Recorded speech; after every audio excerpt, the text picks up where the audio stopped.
Welcome everyone to the February 22nd, 2023 City of Springfield License Commission meeting.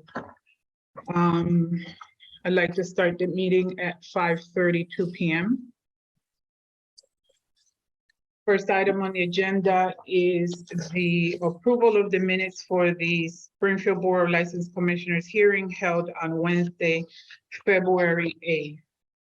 Did all commissioners have an opportunity to review the minutes? Yes.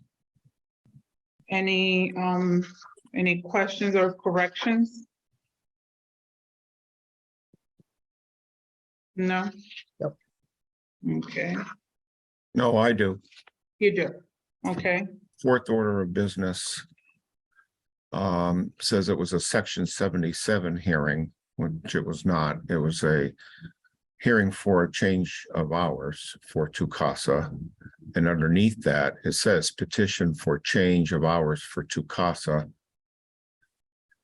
And then after discussion, Commissioner Signature motion to continue hearing until licensee met with neighborhood council. If business is open by then, there's no need for the hearing. That doesn't apply to this okay, item. So the motion was to continue until March 22nd.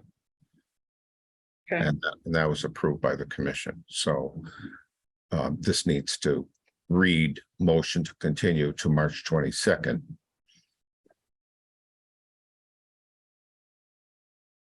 okay. Anything else, Peter? And that was the fourth order of business. Yes, ma'am. Okay, No, that was it. okay. Anyone else? Then I will go ahead and make a motion to approve the minutes for the February 8th, 2023 meeting after there's a correction on the fourth order of business, as it seems that there's two different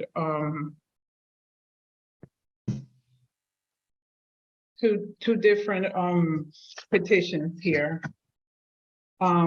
So it should read motion to continue to March 22nd, 2023. There's a second. Second. Commissioner Cade. Commissioner Signature. Yes. Commissioner D'Antonio. Yes. Commissioner Ramirez. Yes.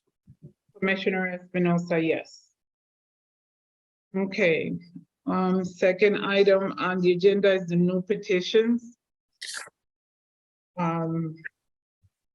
Welcome, Attorney Days. Good to see you. Is a petition for. Good evening. Good evening. So on the new petitions, we have the first petition is for an alternation, it says, of premises of Black Buddha Associates LLC DBA, the zone located at 30 Worthington Street, Paul Ramesh, manager of record. Good Hello, evening. Attorney Days. I mean, Attorney Days. Diane Kelly. Attorney Days as well. Okay, the floor is all yours, Attorney Kelly. Okay. This is as you heard, an alteration of premises to Black Buddha, which you know as the zone, DBA, the zone. It's at the Worthington Street building. As you know, they've closed a bar there that had 3 floors. The first floor is in the process of coming back in front of you on a new proposal, but this one is Mr. Ramish's other bar, which is the zone. When speaking with the ABCC, they thought the best way to have the zone take over those 2 floors would be by filing an alteration of premises. So that's what we've done.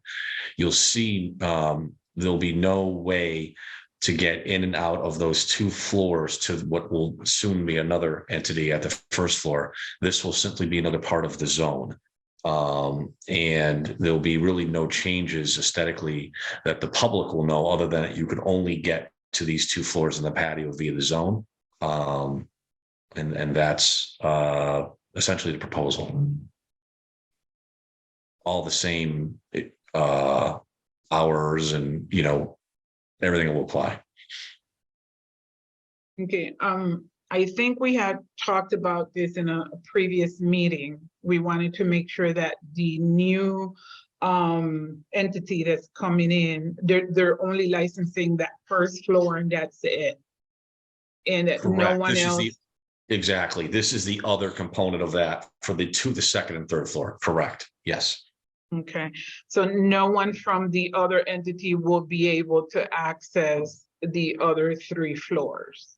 The zone. Correct. They'll be walled off. Correct. Yeah. Okay. Okay, And the same in and out egress and ingress that the zone has will apply to these 2 floors. okay. Any questions from the commissioners? How many square feet are you adding to the zone's licensed premises? The new area. Yeah. Is the total occupancy will be 800 people. And that's a rise of a couple hundred. And who gave you that figure? Is the building department give you that? I got it from, I'm actually reading from the planning department, so I usually go by them. The planning analysis.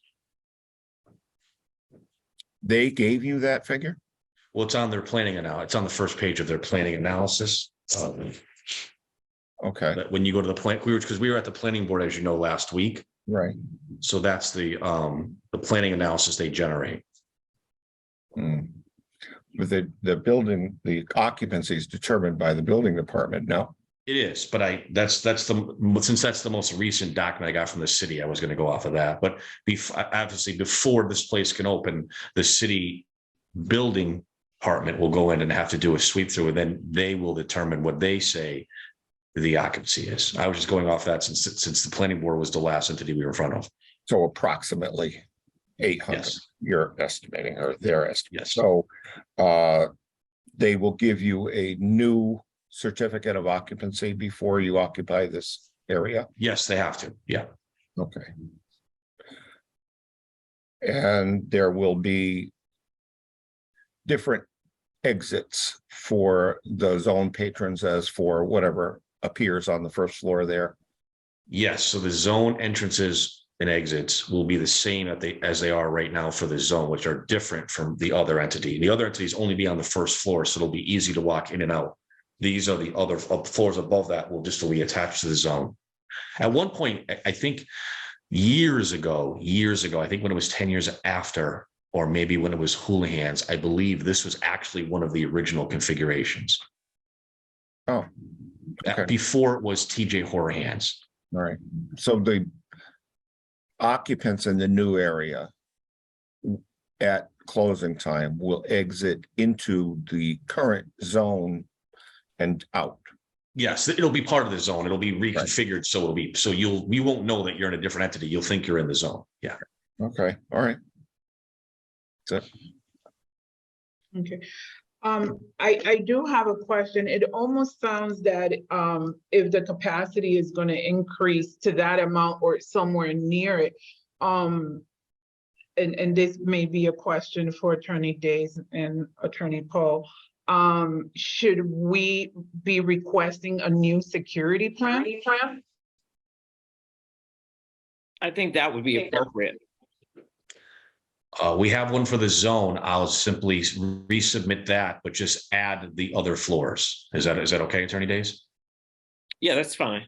Okay, that's fine. Now we just let me just ask this. So there's only one entry and one exit in the new zone, or are there two? Okay, so in what these will become part of, these will have the same exit and entrance and exit as the zone. Okay. Does that make sense? It does. Is there one or is there two entrances? I believe there's 5 in total. 5 entrances from the street into the zone? Yes, I believe I'm gonna let Mr. Ramesh correct me if I'm wrong on that. He's on here obviously as well. But yes, 5, because it's such a large place, you can't just have just one under the fire code. Okay, so I just want to make sure that the security plan is reflective that, all entry sort of security stuff they do is at all 5 doors. Okay, yes, I think the existing zone plan covers that, and I'll just add the other floors to it. Does that make sense? Yeah, that makes sense. Yes. Thank you. Yeah. So at closing time, they exit onto Worthington Street and onto Fort Street, correct? Out both sides. Yes.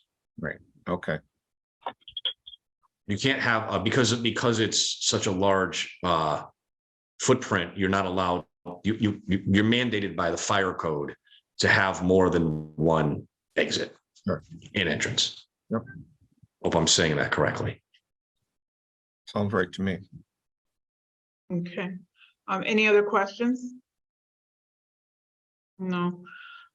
Then I will make a motion to approve the petition for the alteration of premises at Black Buddha Associates LLC DBA The Zone located at 30 Worthington Street, Paul Ramesh, manager of record. Second, Commissioner Ramirez, Yes. Commissioner Singleton, yes, Commissioner D'Angelo Antonio, Yes. Commissioner Espinosa, yes. You also Okay. have Commissioner Cade.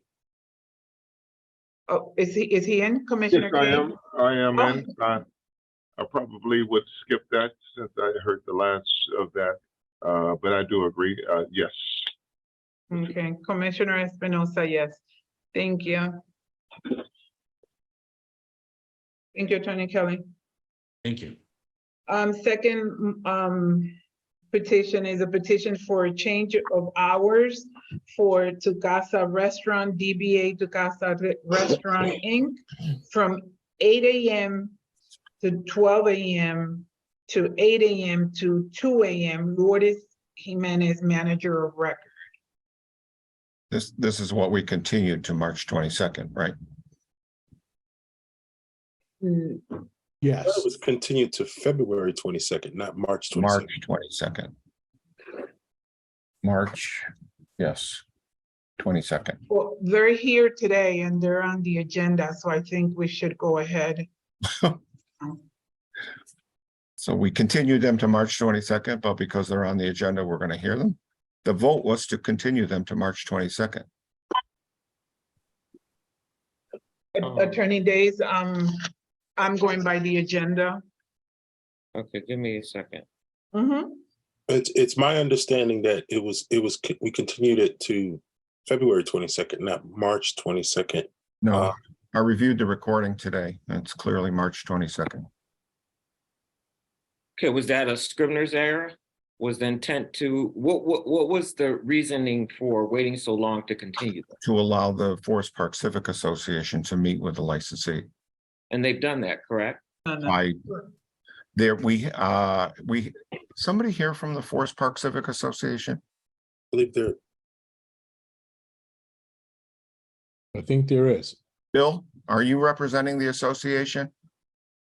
Was there a letter provided to the commission regarding Tukasa? We received a letter and the letter is asking for denial. And I Okay, was so hoping- let me just pause you for a second. So in essence, what you're stating is that it was continued, and there's some, I guess, division in terms of it was continued to March 22nd, but if the reasoning behind it, the continuance is that they go before the association and they've done that, what would be the basis for continuing it to March? Well, I was hoping that the two parties could work out this disagreement here and come to some sort of a conclusion, perhaps maybe a step forward to 1 a.m. like we've done with other licensees, and then to 2, rather than just issue a request to deny the.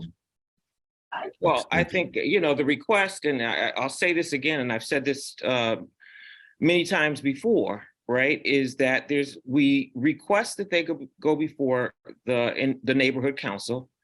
And the neighborhood council, of course, can have an opinion and appear and state their views. And that is, what we've always done. But I don't think that it needs to be continued if in fact, the Forest Park Civic Association has made a decision in terms of what their belief is, whether or not this should be allowed, that the licensee is delayed another month to see if they can get the consensus of a neighborhood council. I would suggest to you that if in fact the requirement was that they go before the neighborhood council is not in favor of this, then to renegotiate or, you know, delay the hearing by the commission to see if they can work out something is not something I think we should entertain. Honestly, I think we should go forward. I mean, we have a conclusion from Forest Park, and I would ask that that letter be read in, and I believe there are representatives from Forest Park who can, I see Ms. Boland, you're on mute. I'll let you speak in a minute, but who can state their opposition, and I imagine that's going to be consistent with whatever letter that they've given us. So that's how I think the commission should proceed. Mhm. Thank you, Attorney Days. So I think, Ms. Boland, if you'd like to present your opposition. It's a two-part opposition in our letter, because we were confronted with the fact that instead of it being in March, so we had no time to make further conversation, we had to rush our meeting, and our meeting on this was first and foremost to oppose the 2 a.m. closing 7 days a week, simply because it was inconsistent with a residential neighborhood. We felt that it would be disruptive, exactly the same arguments we made when they first applied for this a year ago. And at that time, they were not, it was limited to midnight. We also had hoped to have the opportunity to discuss with them some variation of that, either an earlier closing time at a limited number of days a week. That was also part of our discussion, but because the meeting came up a full month before we anticipated, we did not have time to complete that conversation with Tukasa. There are other concerns, and you can, Mr. Signator, can you, I don't know if this is appropriate to even raise here, but since we had that meeting, we have learned information that have raised additional concerns about whether the information we were given at their presentation at our meeting a week ago Tuesday was accurate and complete. So I can raise those concerns if it's appropriate here. If not, I'll wait for another opportunity to do that. I think this would be the opportunity to raise any concerns that you have. Were you able to meet with Tukasa at all? Yes, we had last week, we had our regularly scheduled monthly meeting, and they did make a presentation to us. At that meeting, we asked a number of specific questions. We asked if they would be open to considering a 1 p.m. closing for a limited number of days a week. We also asked specifically what they had in terms of entertainment, and they said they only have karaoke. And subsequent to that, we learned that not only have they been open till past their closing hours, their 12 a.m. Hour that's listed on their license. They've been doing it for quite a while and advertising it as such. And in addition, we understand that there is a disc jockey every Friday night, which we specifically asked about what type of entertainment, and they specifically said only karaoke. And we have also learned that they are advertising a hookah bar, which really raised concerns for us because I believe that requires a state license. So if we haven't been able to verify these things because we simply haven't had the time. We've just learned about this. But they are things that I feel raise concerns and raise issues in the Civic Association's view of whether or not the information they gave us was accurate. Political report rates Montana's 2024 Senate race as lead Democrat. I'm going to pose one question. Ms. Boland, you stated that they've been staying open in violation until 2 a.m. We've heard that from, again, we have not been able to independently verify that. We have heard it from a number of sources, but we've also seen it advertised on a Facebook page. The DJ that plays for them apparently on Fridays advertises that they are open until 1:40 p.m. a.m. every Friday night. And this post was posted back in December. Okay. All And right. again, So, we've not been able to independently verify because we didn't have the time to do so. I Because don't we know. thought I we had a don't- month I to guess- verify. I So- guess what I'm confused about is what would be afforded if you had additional time? I mean, what, someone would go there to see if they were open, or, Well, I mean, what would be the additional time needed? the additional time would be needed to whether we would even be open to any further conversation about this. We're adamantly opposed to 2 a.m. closing. That being Okay. said, you know, we were open to having a conversation about a different set of hours, which we in fact expressed to them at our meeting and followed up with an email. But this new information, I think, would have changed our conversation completely at our meeting to not be open to any changes at all and to be quite concerned, in fact, that they were not being honest with us, completely honest with us about what in fact the situation is. So that's, you know, you can vote on this now as it is and just accept our letter as it is. We oppose the 2 a.m. closing. But there are other factors that we thought were important in this whole conversation. Okay, fair enough. Now, was this a license, and forgive me, because you know I'm not here all the time as I was previously. When they initially came before the commission, was there a 6-month period? Because I know we do that sometimes with licenses in terms of their 12 a.m. closing, then it was going to be revisited, or was that ever discussed at all? Does anybody recall? I don't recall that. I don't Okay. recall that, no. Okay, all right. So staying open till 2, the Forest Park Civic Association is not in favor of that. And I think the board should consider their position with respect to that. I will say that with, you know, in terms of having additional time, you know, the request is to go before them once.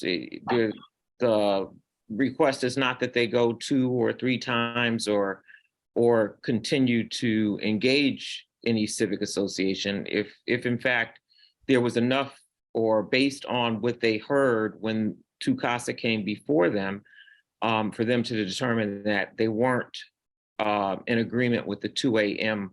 closing time, and they submitted a letter reflecting as such, I think that the board should consider that, whether or not to grant the extension. And if TUCASA, you heard Ms. Boland, what would be your response to there's been advertisement or that you have engaged in staying open past 12? You're muted. So if you're trying to, I see your lips moving, but I can't hear anything. She's actually serving as an interpreter, Attorney Yeah. Davis. So Right, you but I still can't have to hear. unmute yourself. TUCASA, you would still have to. TUCASA, yeah. There we Hello. go. Hello, good afternoon. I'm translating to my mother what you have told. Ellos dijeron que si tú podías darle una respuesta a la señora Boylan referente a lo que ella notó de la publicidad del DJ abierto hasta pasado las horas, y que, bueno, ella había mencionado que no fuimos honestas en el meeting porque ella se dio cuenta que se promocionaba como hookah bar, aparte de restaurante, y que ellos nos ofrecieron abrir hasta la 1, que no decidimos aceptar esa frente a eso. le dice que en ningún momento no es que yo no fuera honesta, porque inmediatamente yo, Pausa, é muito alto. que en ningún momento no es que yo no fuera honesta, que inmediatamente yo me acerqué a hablar con ellos, porque She says that she was not being honest with Mr. Boyle since the first moment. She tried to get closer to the Forest Park Commission.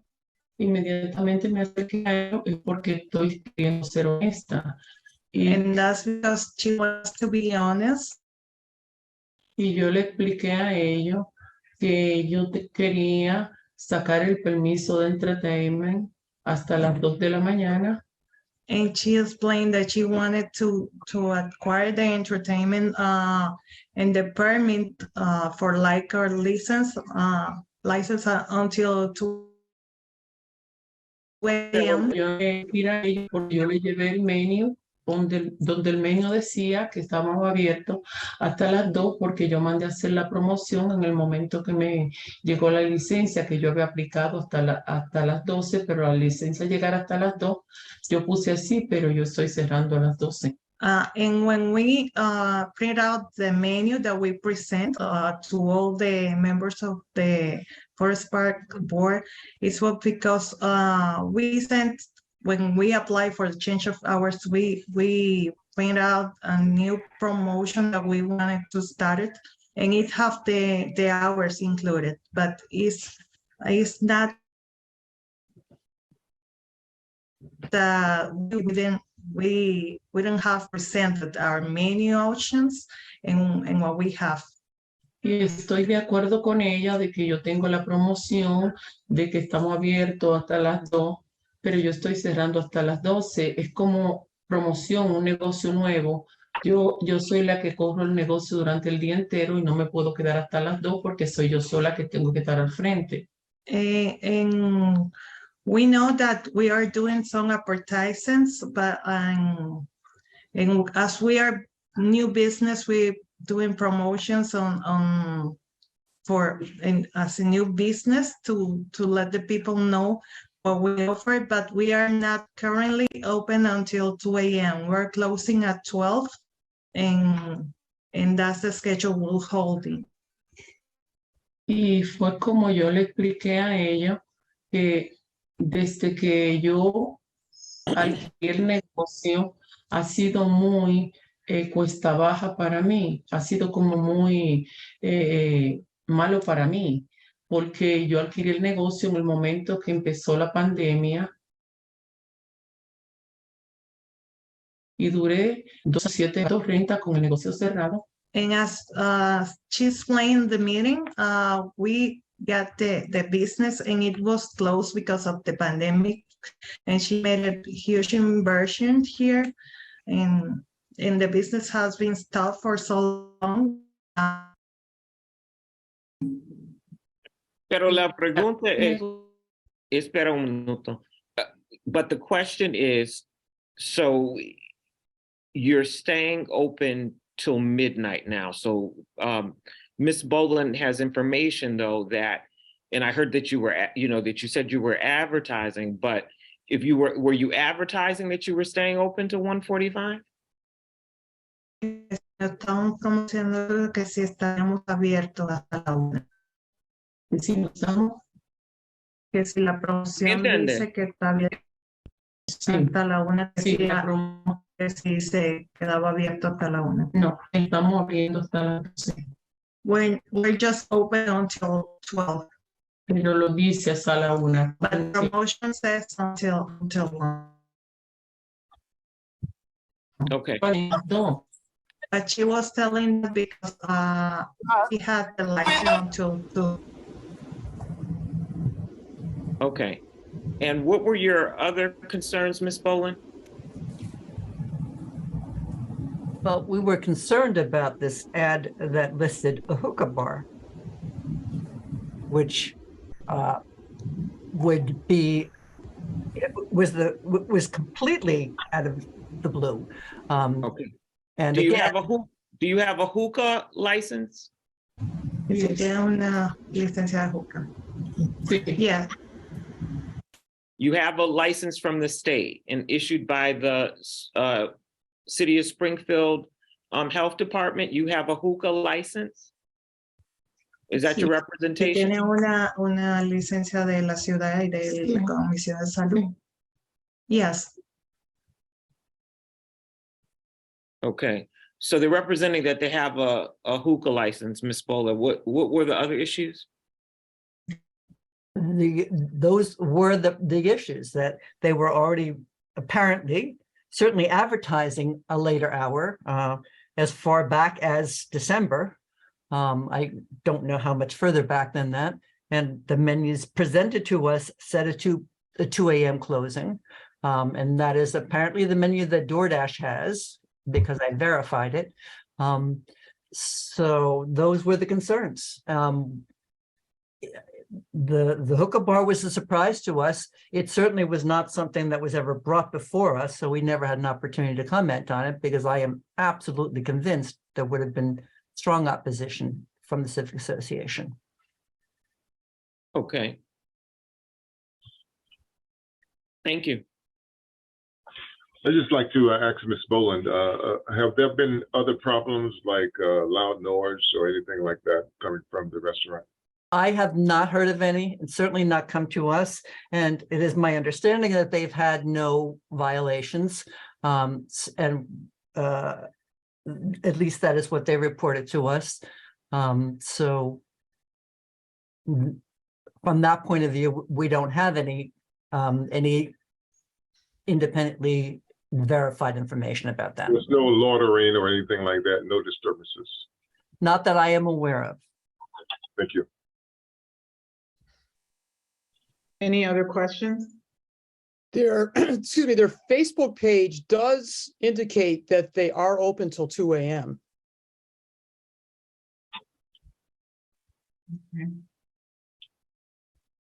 Sugasa? Yes. Well, I think they did agree that they have been advertising a later closing. Okay. Why would they do that? ¿Por qué ustedes? Oh, did they go away? I think they're having problems with the internet. Yeah, I'm looking at their Facebook page now, and it does say hours now open. Monday, let's see, Monday, Tuesday, Wednesday, Thursday, Friday, Saturday, Sunday, 8 a.m. to 2 a.m. So they're advertising that they're open till 2 a.m. on their Facebook page. Okay. I did speak to Anna earlier today, and Anna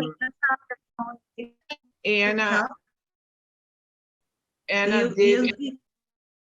You did a question because I couldn't hear.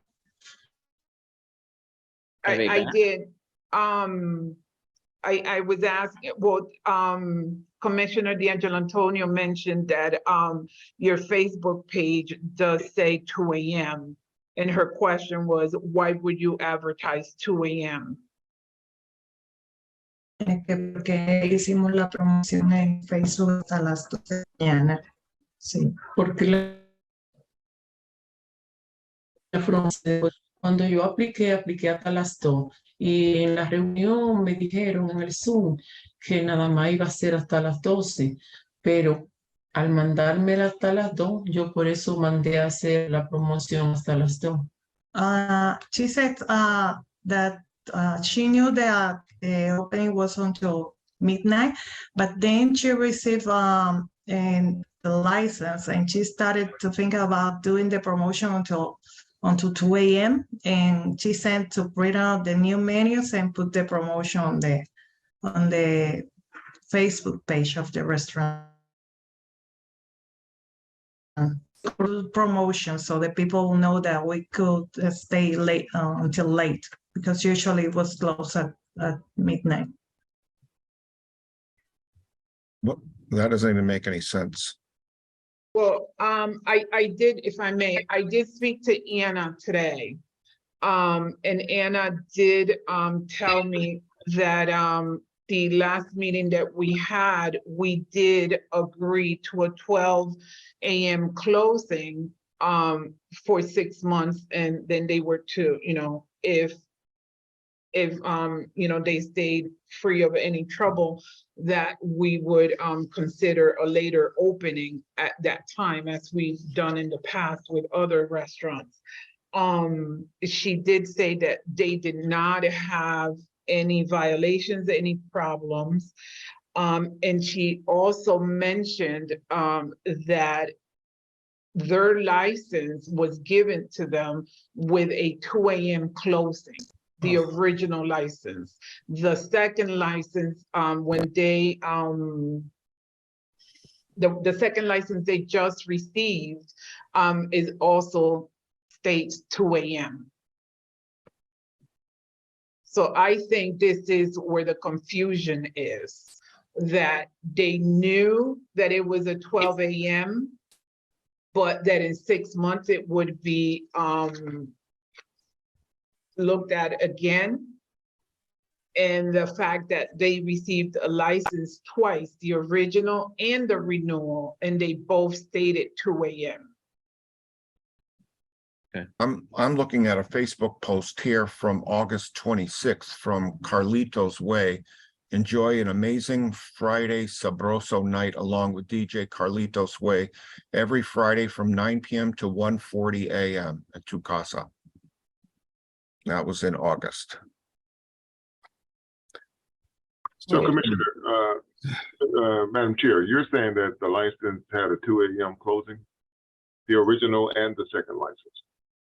Right. Yeah, so that was an error from my office, but what she also told you, if I understood you correctly, Rose, I didn't talk to Anna about this, was that the licensee was aware or told that it was till midnight. Well, not even that. I mean, even if Anna didn't say it, I mean, if they were here present at a hearing, they knew it was till midnight. Right. Right. Yeah. So, but, we have, just as a side note, we have a computer that generates licenses now. And back in the old days, we used to do them one by one. So I think, this has happened a couple of times where the closing time, because I think the system automatically reverts to a 2 o'clock a.m. closing, and we have to go in manually to change it to midnight. So I think that is part of the problem. But notwithstanding that, Tu Casa was before the commission and knew that it was 12 a.m. Now, what I understood her to say was that it almost sounds like they were anticipating they would be open till 2, and their media posts are reflective of the the belief that perhaps later they would be open to 2. That doesn't negate the fact if you're advertising in August for a 2 a.m. closing or 1:40 closing, you clearly don't have permission to do that at that point. So I'll leave that for the commission's discretion. Any other questions from the commissioners? Madam Chairman, just to be clear, the Forest Park Civics Association's letter was a part of the agenda packet that went to the commissioners. It had been suggested that we read it into the record. However, I think we did have the testimony of the president of the Forest Park Civic Association. So I'm not certain. I don't think we need to read it into the record at this point. And it'll become an exhibit to this hearing. So, again, it's been dispersed to the commission as well. It will become a formal record of this commission hearing.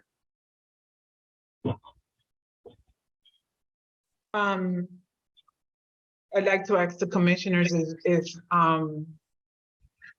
you have any input as to how to move forward. What would you like to do with this particular petition? Well, they were granted a midnight closing. It's clear from social media that they have not been observing the midnight closing time. So I don't think they have earned a right to go all the way to a 2 a.m. closing time. The Forest Park Civic Association is trying to negotiate with them a 1 a.m. closing time. I think it would at least be prudent to, at the very most, approve a 1 a.m. closing time until Labor Day, get them through the summer, and make sure that there are no incidents before we consider going to a 2 a.m. Well, you know, it raises an interesting issue. I think that's a good point, Peter. So one of two things have happened, right? Because we don't have any verified proof that they were actually open, but for their Facebook displays, as Commissioner D'Angelo Todio points out. But, you know, it raises an interesting issue, right? Because if in fact they have been open till 1:45, which they deny, there have been no reports of incidents. Now, they would clearly be in violation if they were open after midnight. And, you know, the Facebook post in their explanation for that, you know, the commission, of course, can ascertain the veracity of that, or what you want to believe and what you don't want to believe. So, and again, I think initially when I asked about the 6 months they would come back, there was a representation that that wasn't the case, but hearing Rosa's explanation, Commissioner Espinosa's explanation, it sounds like somewhere in the record there was a reference to them returning after 6 months. So I put that out there just in terms of what factually we know. What we know is that they advertised that they were going to be open to 1:40 a.m. Well, the DJ was spinning till 1:40 a.m., but I mean, I assume they closed at 2 when the DJ stopped, you know, 20 minutes before 2.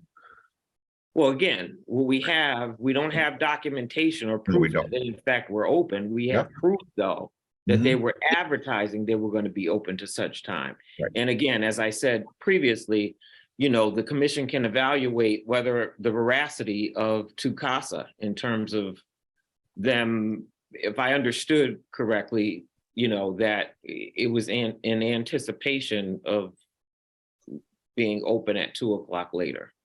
So. My recommendation would be to go with Peter's recommendation. Would you like me to make a motion? The 1 a.m. closing Yes, and given until Labor Day. Yeah, to Labor Day. Yes. Peter, would you like to make that motion? I make a motion that the hours for Tukasa at 427 White Street be extended to 8 a.m. to 1 a.m. until Labor Day weekend 2023. And we will have a review of any licensed activity violations in the first meeting of September, which would be September 15th. And at that time, we'll decide whether they should go to 2 a.m. Is there a second? Second. Commissioner Cade? Yes. Commissioner Singleton? Yes, ma'am. Commissioner D'Angelo Antonio? Yes. Commissioner Ramirez? Yes. Commissioner Espinosa, yes. Is it okay for me to speak to Tukasa in Spanish, just to make sure that they understand that although we gave them the 1 a.m., that they need to make sure that they don't advertise past the 1 a.m. and that they do not stay open past 1 a.m.? I think that would be beneficial, Madam Chairwoman. And then if you can just translate after what you told them, so we can have that on the record. Okay, Lourdes, simplemente quiero asegurarme que ustedes entienden que le extendimos la licencia hasta la 1 de la mañana hasta el día del trabajo en septiembre. Necesitamos, me gustaría que ustedes entendieran que no pueden poner en su Facebook page o cualquier información que pongan afuera que dice que están abiertos después de la 1. simplemente su licencia va a ser hasta la 1. Si no sucede nada, algún problema, no tienen alguna violación, entonces podemos otra vez visitar de nuevo su petición hasta las 2 de la mañana. Pero yo iría y arreglaría lo que tienen en Facebook y cualquier advertisement que tengan, que no digan más de la 1 de la. Ok, está bien, muchísimas gracias. She said, okay, thank you. And what she basically translated was that they're able to stay open. They're changing to 1 a.m., but they should, in essence, not be advertising that they're open later. Is that correct, Madam Chairwoman? Correct. Just to make sure that they understand they cannot, and I suggest that they go back to their Facebook page or any advertisement that they have and change it to 1 a.m. Okay. Okay. Gracias. Buenas noches. Thank you. Thank you. Thank you. Okay, third. Can I ask a question, Alicia, regarding the hookah? We aren't involved with that licensing at all, correct? That's correct. That comes from Health and Human Services in the state. Okay, so that could just be, Smoking permit. that could be added to any licensee without our knowledge. That's correct. Okay, Mhm. just want to make that clear. Thank you. That was a good question, Peter, because I didn't know the answer.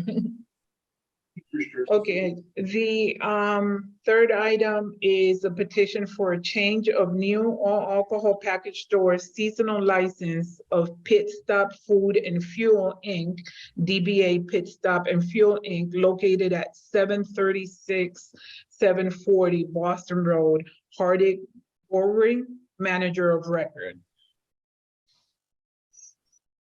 Who is here for Pit Stop and Fuel? Thought, Madam Chairwoman, that was going to be continued. Is that not right? They asked for continuance. Oh, yes, yes, yes. I am so sorry about that. I make a motion to continue the petition for a change of new alcohol package store seasonal license of Pit Stop Food and Fuel Inc., DBA Pit Stop and Fuel Inc., located at 736, 740 Boston Road, Hardy Gold Green, manager of record. Now, until when though? Because they want to meet with the neighborhood council and with planning board again. Should we do the last meeting in March to give them, I don't know when the neighborhood council is meeting. Yeah, I don't know either. I don't know when they meet. I know when planning board meets. Planning board would be the 1st or the 15th. So I think probably the 22nd. The Continue 22nd. until at least the 22nd, yeah. Okay. We meet every second Tuesday of the month. This is Anna from Pine Point Community Council. Oh, perfect. So they have time to get in, Anna, before the 22nd of March, correct? Yes, ma'am. So Okay, very good. Thank for you. for March, it would be March 14th that you would meet. March 14th. So that's of no consequence to us, as long as they meet prior to March 22nd. Right. When they come back before us. And then planning board would be there's the 1st or the 15th. So that would be 2 meetings that they could have before us. Actually, I was at the planning board meeting. To my understanding, they were supposed to meet with you guys before they went back to the planning board. Hmm. My understanding was the planning board had additional questions regarding what the season of this seasonal license is, and that they wanted them to meet with Pine Point, which would be not until the 14th. So they would have to go to planning board. There would be planning board is a recommending body to the license commission. So I would appreciate what the planning board has to say. So that would be our next meeting after that would be the 22nd. So again, I think that they have time to go back before planning, Right. and they have time to go before Pine Point. Right. So, Madam Chairwoman, I would move on from this. Has the motion been allowed to continue? It has not. Okay, can we pose a motion? I make a motion to continue this meeting regarding Pit Stop Food and Fuel until March 22nd. Second. Commissioner Kane, Yes. Commissioner Singleton, Yes. Commissioner D'Angelo Antonio, Yes.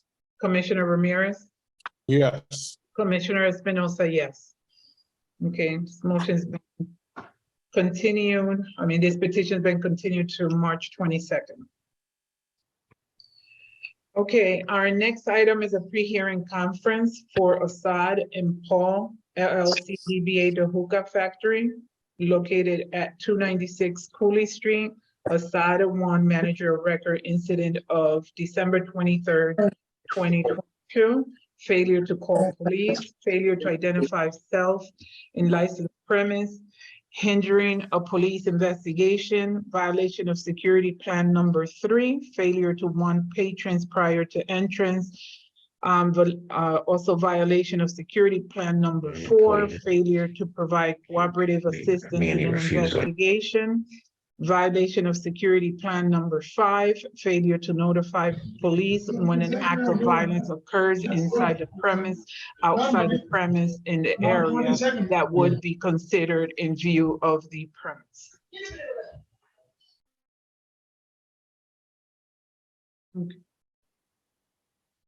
Okay, Attorney Kelly. Okay. Attorney Dan, are you Kelly, here? sorry. Oh, there you are. Okay. I'm here. So this was a serious incident that occurred back on, and I don't have I thought I had this report in front of me, and I don't. December 23rd. December 23rd. 23rd, yeah, but I'm looking for my report. Well, I'll do a summation. Attorney Poe, do you have the actual report there? I'm gonna pull it up. Okay, thank you. In the interim, what I will tell you is that there was an incident that occurred December 23rd of 2022. A very serious incident. What I can tell you is what the video footage shows. It demonstrates that there is a patron in the bar who is removed by, it looks like, security and some others. The individual walks out to a black Maserati and takes out a handgun and comes to the front door entrance of that establishment and shoots. Now, what's important to note is that there also is inside video. In the inside video, and Attorney Kelly, you can correct me if your viewing is different, but there is an individual within the bar who has a handgun that is out. It's not even concealed. And that person is actually in the establishment. That person walks to the front door, and I viewed both the inside video as well as the outside video. And what it shows is that the shooter on the person on the outside shoots in, the shooter on the inside shoots out. So he's standing at the door of this establishment with a gun, and he shoots out. And, I think, and I don't want to belabor the point, but I think it's important to note that this individual had a gun inside the establishment that was not concealed. It was out in the very open while in this club. A serious infraction. People, of course, could have gotten killed. An individual was shot. I think there were superficial wounds. However, those were the results of my view of the videos.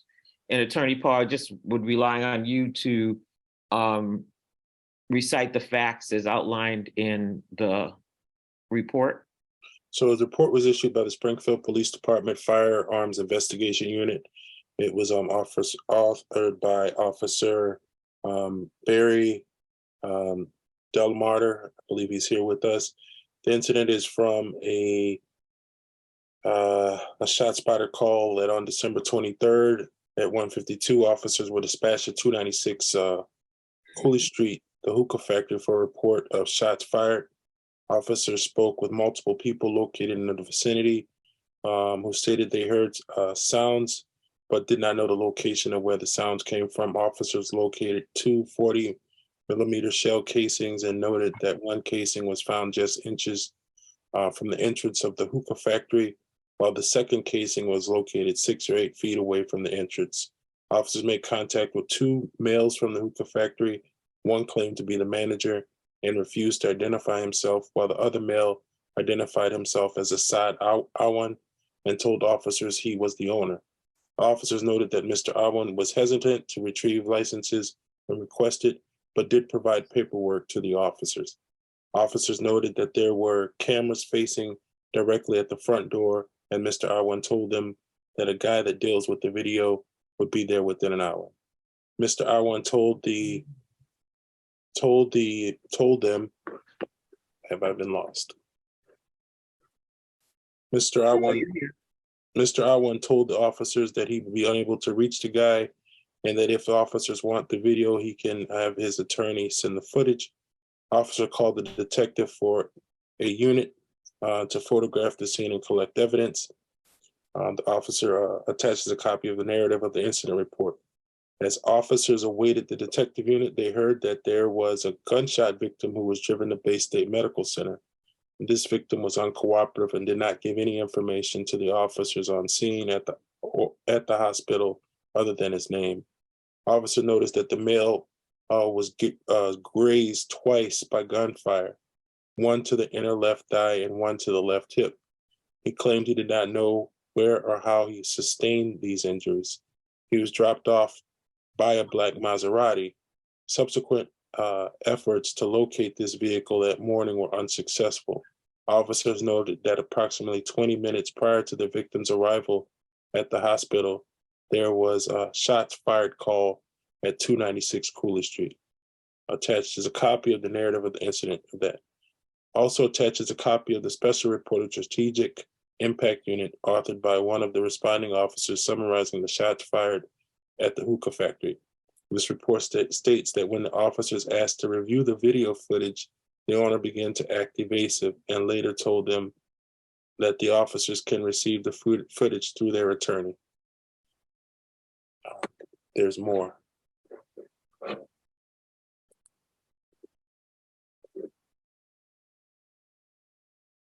The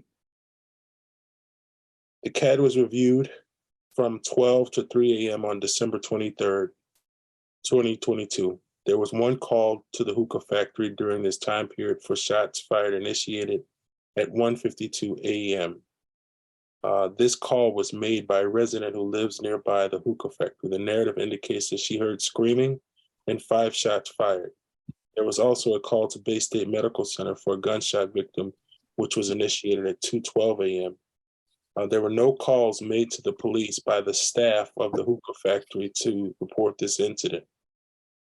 January 2nd, 2023, the video evidence recovery request form was sent to the Springfield Police Department for an analyst. The footage of the shots fired incident at 396 Cooley Street on December 23rd, 22.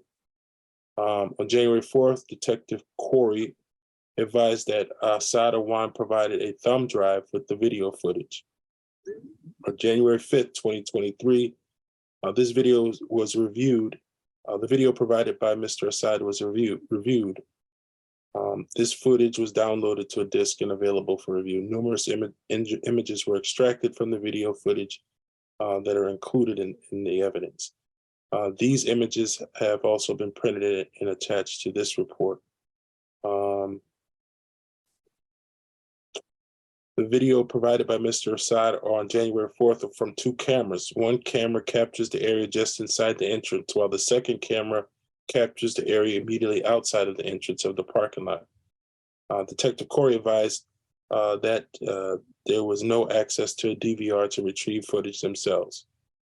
Mr. Awan made arrangements to gather further video footage, but Mr. Awan was in court. Detective Corey later spoke to Mr. Awan and advised him that he wanted access to other cameras and the DVR recording device. Mr. Awan told Detective Corey he would look into that and get back to him on January 11th. It was checked and checked with Corey and Mike Riggins to see if Mr. Awan had provided access to the supplemental report. Access to the DVR recording device to extract more footage. They advised that he had not. A supplemental report will be submitted to show further video footage review. Okay. There's a lot here. I could continue reading, but that's the general gist of the situation. Well, I think that would suffice. The commissioners have been provided with the reports. Correct? Yes. Yes.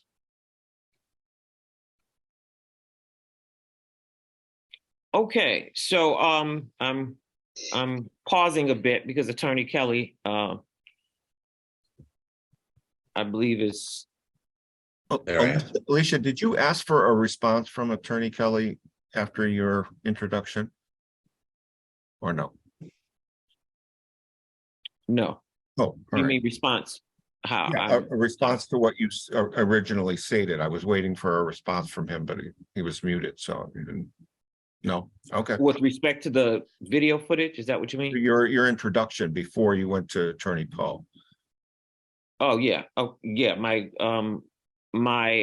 depiction of the facts in the video. Mhm. Okay. Okay. Attorney Kelly, would you concur with that assessment?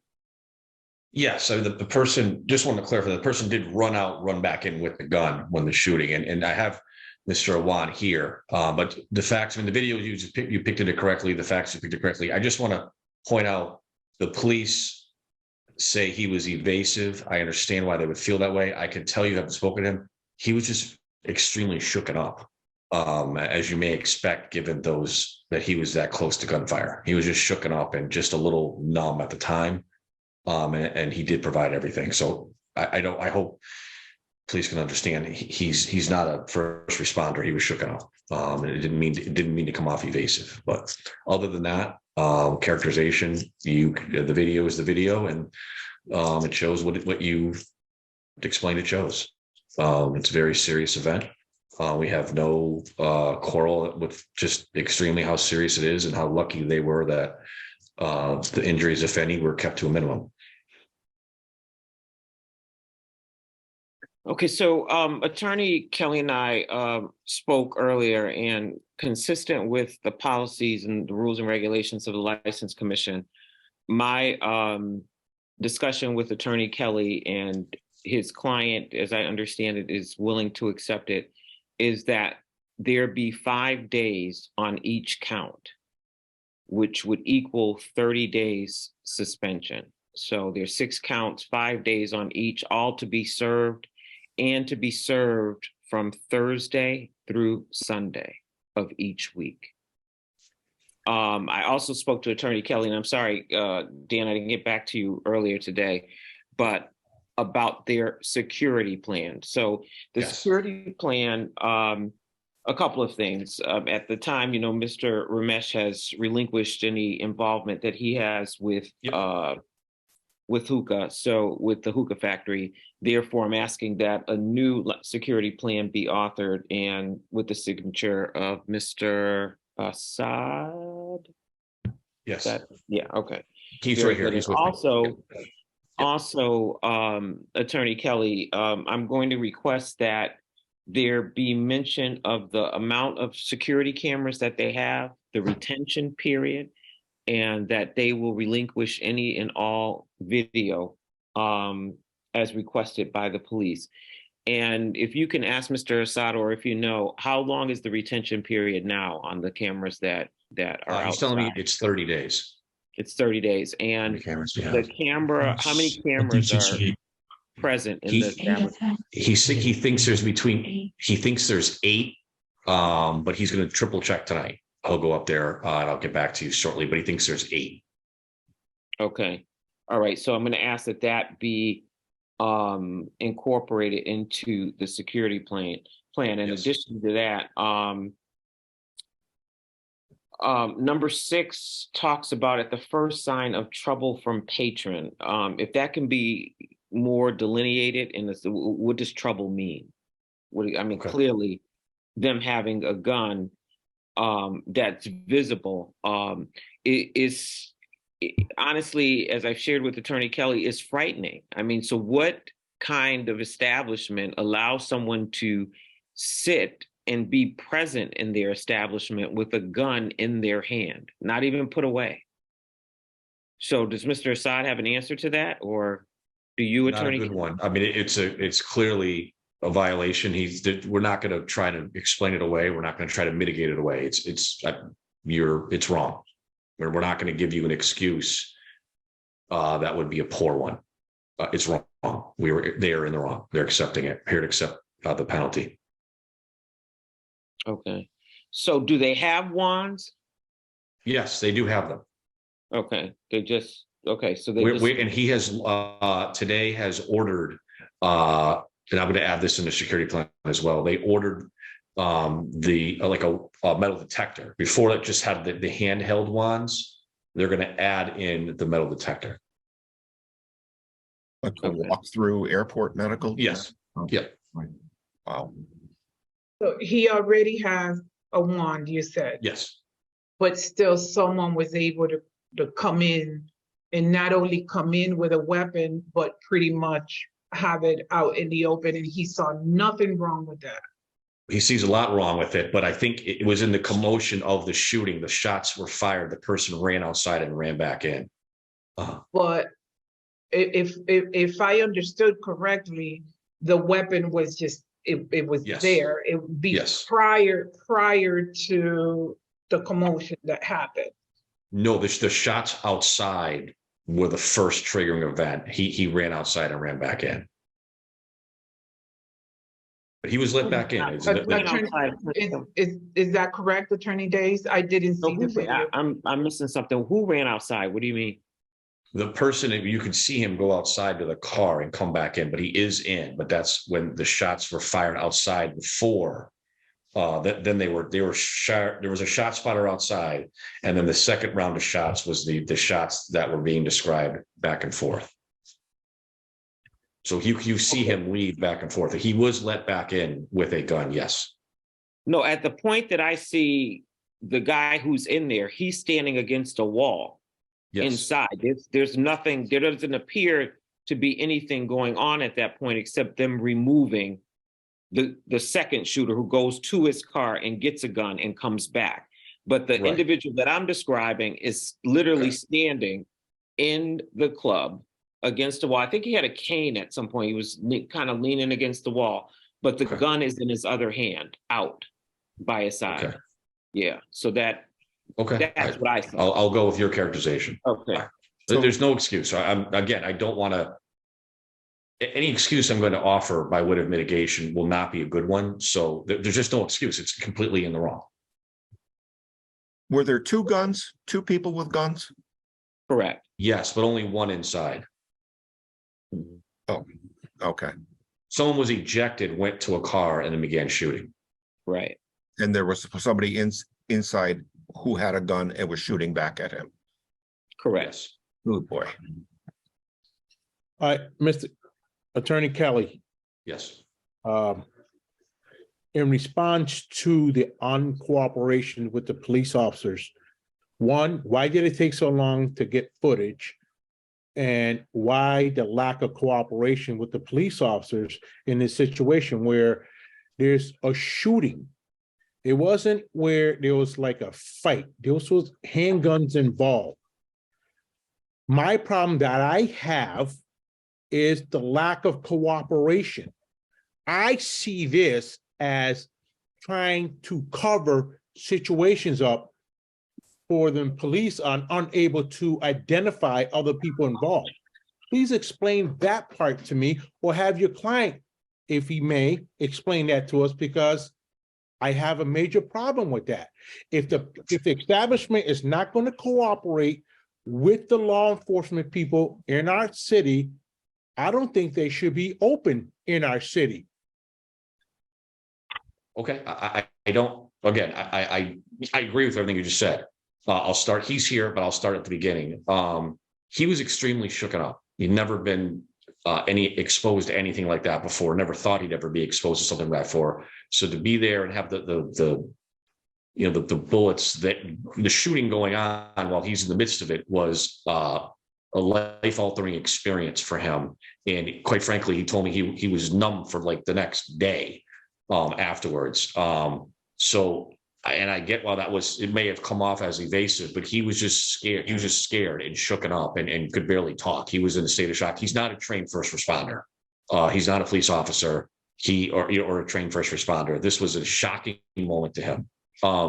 He was stuttering and stammering and trying to give answers the best he could that just weren't good. I mean, I don't know how to put it better than that. It might not be a great excuse. It's not an excuse. It's just how he felt at the time. I guess no one really knows how they're going to respond when traumatic events like that happen around him. That's how he responded. He was just scared. I don't know how to put it any better than that and put it in a better light. He did, go get the licenses after he kind of like came out of it, got him off the wall and handed them. He did speak with them and he did provide all the footage. But the footage was passed over to the police department several days later under a thumb drive. Am I correct? Yes, the police were there. Why was not given access to the police? It was a holiday week. I couldn't get one police. I'm sorry. Go ahead, Mr. Ramirez. He can give his rebuttal to yourself. I would like to hear what he has to say. Okay, he was just telling me that he was unable to download it. It was the day before Christmas Eve, and it took him a couple of days to get his IT guy in to download the entire thing. Essentially happened on it. Well, it did happen on the 23rd. Okay, but on the 24th, we have police officers, detectives that work 24/7. I'm still trying to find it hard to believe that the police officer was not given access to the security footage in that period of time. I agree. His IT guy does not work 24/7, and the person he was dealing with was telling him that he was going to get it to him soon, right after the holiday, which is what happened. I apologize for that. Has been in an effort to mitigate that. He has been trained on the system, and now he himself will be able to provide the police officers the real-time access that they need. Right. That's fine and dandy, but we're talking about shots being fired inside of a crowded establishment. So if he has to pay, I don't know what he has to do to get the IT person there or somebody else that's equipped or to do that. I have a problem with that, Attorney Kelly, with that, his answer to this. I really do. Here's a situation, a crowded situation. More than 10 people in the establishment, inside, outside, shots fired. To me, the delay of this is hindering the investigation of our local police department to do their job. I agree. He called his. Yep. I don't find any other excuse other than pour some water on your face, get yourself together. Let's help the police officers find out who did this or who did this, so other people can go on with their lives. So I'm pretty sure that there was other people scared other than himself about this. So I got a problem. I agree with everything you just said. I do have a strong problem with that. I really do. And there was a lot of what the footage I see, there was a lot of people around, inside, outside, a gun being banished out in the open. It's, this is not back in the tombstone stage in the Wild Wild West that we can have our gun out in the open in a crowded establishment like this. I find there's a problem with this. There's a strong problem with this. And it seems like it's okay at the establishment for this to happen. Unless I get educated on something else, that's a problem. I agree with everything you just said. I don't know how to put it any more succinctly than he was in the wrong. He was scared. He called his IT guy. It was the day before Christmas Eve. He wouldn't come out.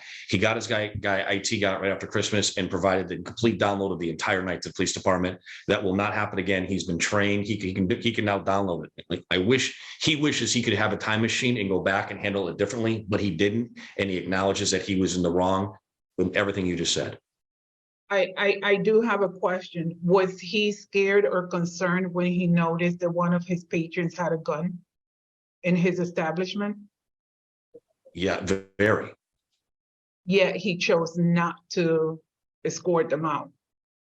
Not when the bullets were flying and the person had a gun pointed out. No, he was I'm scared for talking safety. about prior to that. If in the video shows that this person is standing there and they clearly have a gun, did he not know this person had a gun? How did he feel about letting them be there knowingly that they had a gun? I'm assuming that whoever won this person knew that there was some type of metal on them. Well, they've all been fired. Everyone up there's been fired, but he's not depicted in the video like looking at the person with the gun. He was on scene working the restaurant, but he's yeah, I mean, he was chilled by the footage as well when he saw it. I don't know. I myself don't know, even if him obtaining new equipment, another wand, another machine, metal detector machine, is it going to keep patrons safe? I mean, he overlooked, whoever his security staff were, overlooked the fact that someone brought a weapon in. So to me personally, it just doesn't make sense what he brings in or doesn't bring in, because if he chooses to look the other way, we're still going to have the same problem, perhaps even a tragedy. I agree. He didn't choose to look the other way. He was on scene. He just didn't know the person had the gun. And I don't think anyone did until he saw he didn't know until he saw the footage a day or two later. Referring back to Commissioner Ramirez's remarks, I was taken aback by, there seemed to be an initial willingness to cooperate from the police with the police, which quickly changed to, you can get the information from my lawyer, which is not cooperative. And I want to remind the commission that the door of this establishment faces another restaurant, the Mexican restaurant, 100 feet away. And just imagine if that bullet had hit an innocent patron from that Mexican restaurant when it was fired out the door. That would have been an incredible tragedy.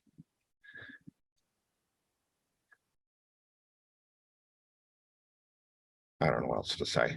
This is really bad. It is. I mean, it seems like it's just, and again, I don't know if bringing back this, Mr. One interaction with this board prior to this particular license, but in the past, he did, Right. So what do you want to say? there were some violations, and I understand that this is something that, is in the past.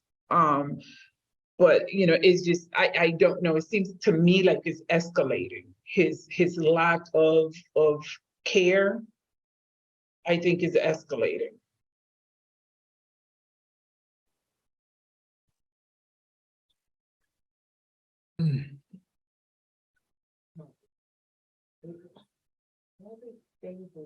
So the recommended penalty be 30-day suspension, served Thursday through Sunday. And so I guess the question is the board amenable to that? Right, that's what we're discussing at this point, is the offer of that penalty.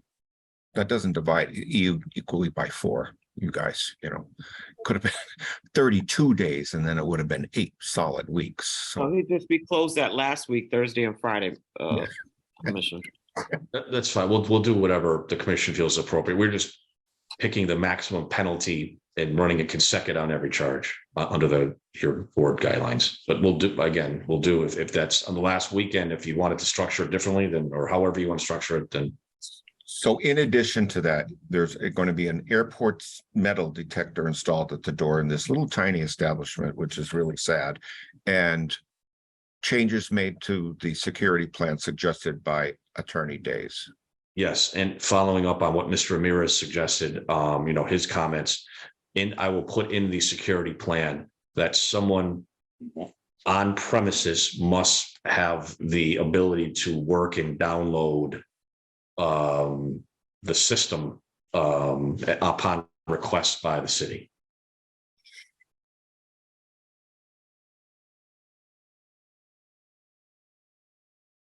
Attorney Days, is there a official time limit on the video cameras?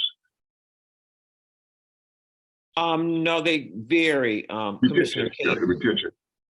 Yeah, the Generally- retention varies. Generally, it's 30 days. We've had some that retain as long as 90, but kind of the norm has been 30 days. The retention. That's what we recommend, 30 days at least. Mhm. Okay. Barry, is 30 days still enough? 30 days is more than enough. Usually, once they get the request, they'll contact the business owner and make arrangements within a day or two. So as long as we have a couple weeks even, it'll be no issue retrieving the footage.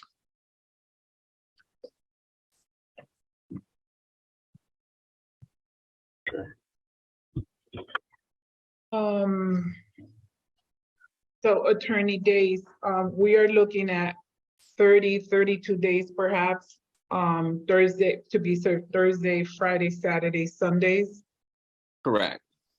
So And that I would, haven't figured out so somebody take a look at the calendar and. Got it. So when would this start?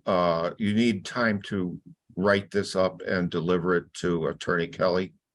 I think under the law, we could require that. If there's a way we can waive it and start immediately and let Attorney Days get it to us when she wants, so they could start it beginning tomorrow. I mean, we'll do whatever. If we can waive it, I defer to Ms. Days and Mr. Poe, if they think we can waive that presentment requirement, whatever you tell me. If we can waive it, then we'll waive. If you tell me we can't, then under law, we can't. I'll just defer to you. I mean, you can waive it. I mean, because it's going to be on the record what has transpired, and that's just. Then we'll waive it. Writing. So that would start tomorrow then. Today's a Wednesday, right? Yeah. If we start tomorrow, then, Peter, I think you said you have the calendar in front of you. If I did my math correctly, it'll be April 16th. That'll be 30. 3, 4, 5, 6, 7, 8, April. 1, 2, 3, 4, 5, 6, 7, 8 through April 16th. Is that what you said? Right. Yes. So reopening on the 17th. Yes. Is that it? Okay. Yes. Just for clarification, is 5 days the max on each offense or incident? Well, our rules and regulations reflect on a first offense. We would give 5 days, and those can be served or they can be held in abeyance. So for example, you could have 5 days, have 1 day to serve, 4 days held in abeyance. Okay. But I think with the seriousness of the offense, I think that all the days should be served. Oh, I have no question. I personally, I don't think it's strong enough. Mm-hmm. After listening to all of this, as my fellow commissioners, I just don't believe it's strong enough, to be honest with you. Mm-hmm. I think it would be consistent with our rules and regulations. I understand. But I think it's a legitimate point, right? Because the reality is this, and can Mr. Assad come into view so we can also speak to him? The reality is this, Mr. Assad, if in fact someone would have, God forbid, died there would be no 5 days or 30 days, right? You'd be shut down completely. I think what also is important, well, you know what, I'll strike that. I'll wait until after the commission decides what they want to do, and then I'll speak further. Okay. Is there a motion from the commissioners? I make a motion for a 32-day suspension beginning February 23rd. To be served Thursday, Friday, Saturday, and Sunday until April 16th would be the last day of the suspension, and that the security plan be amended with the suggestions made by Attorney Days and consistent with Commissioner Ramirez's request that someone be on site that can download video footage on request. Do I hear a second? Second. Is there a second? Second, Commissioner Cade, yes. Commissioner Singleton, Yes. Commissioner D'Angelo Antonio, Yes. Commissioner Ramirez, No. Commissioner Espinosa, yes. Okay, The motion carries. Okay, with that being said, it sounds as though the commission has accepted the 32-day suspension, but Mr. Assad, really, and I know Attorney Kelly's been around a long time, and I know he's communicated to you exactly what changes need to be made. But you need to know, I mean, what's clear to me is that everyone has a right to be out and to party and have a good time, but you are clearly attracting the wrong crowd. If, you know, on a given night, someone has 2 guns, and it's good to hear that the staff was fired, but even more importantly, that whoever you hire, you know, they've got to be competent people. Clearly that the individual that was standing there with that gun had no fear of, you know, it was as though he was holding a pocketbook, right? So if that is what is being attracted, you know, the hope is that you don't reappear before this commission, but it's not a good way to start. And, you know, now that the decision has been made to give the 32 days, which I think is appropriate, you know, you're not developing a good reputation with this commission, right? For things that have been charged or not charged or whatever, but, you know, you've got to really take a look at what you're doing. I mean, all money is not good money, right? Because it could land you somewhere that you really don't want to be. So I hope you take that very seriously, because that, honestly, I mean, I've seen some serious incidents, but that was one of the most serious I've seen, where it's basically, as Commissioner Ramirez points out, it was like the Wild Wild West. It was just a gunfight. So, you know, you need to be very mindful of that. And I hope you take this time to revamp your, you know, rehire and make sure you're getting quality people. That, you know, a wand and having a metal detector at the door are no good if the very people who are charged with the responsibility to make sure people are safe are waving people in or not checking or allowing them to stand in the open with a gun at their side. I mean, it's unacceptable. It really is. I agree. Okay. Madam Chair, am I able to change? Can I vote no, or is it too late? Can I change my yes to a no? It's too late. It's too late, okay. Yeah, Okay. the motion is carried. Yeah. Okay, thank you, okay. Okay.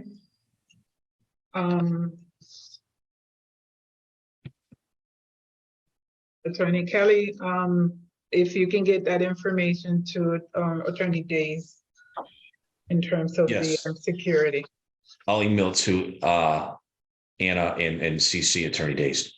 Yeah, as well as, actually, you should probably send it to Attorney Poe. CC both of us, Attorney Poe and myself. I will.